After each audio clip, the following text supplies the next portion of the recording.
Today is our 11th day of Sip for Peace, and we are in Jiangxi province, our second day in China.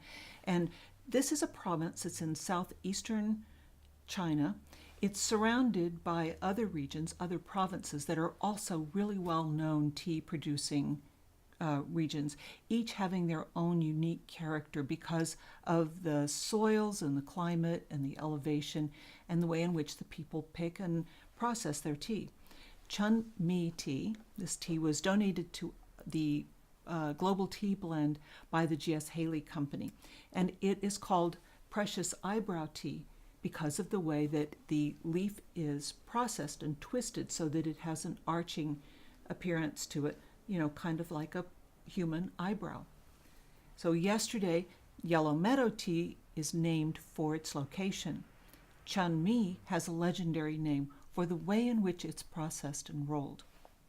And then, of course, it's known as an everyday tea because it tends to be sweeter, less astringent, a little more forgiving on brewing, and so it's become very popular because of that reputation.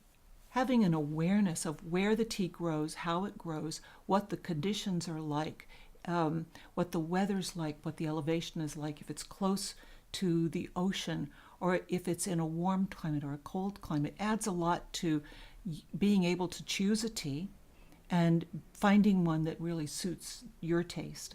And of course, that's what's important in tea. When we're talking about sipping for peace and getting to know all these different regions, I think that's how we also develop an appreciation for the people. Now, today's meditation is contributed by Christy. He's one of the owners. He and his wife own Far Leaves Tea in Berkeley, California, and they really have a very peaceful, meditative tea room, and they teach a meditation practice. And so he's going to share one of the videos with you about their mission to enhance this aspect of tea drinking. And I'm going to end this introduction by reading the quote that you'll find on the main page. It's by Lao Tzu.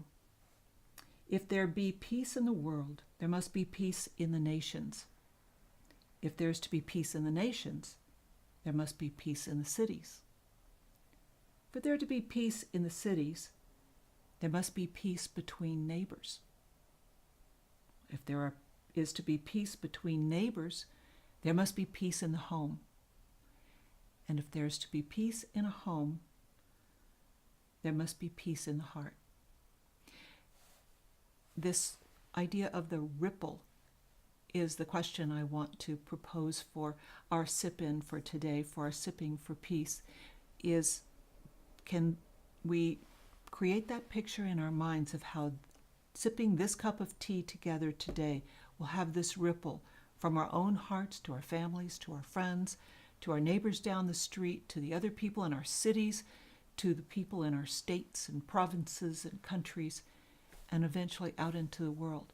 I really do like to stop and think that we're, more than 1,000 people listening to this, sharing this cup of tea.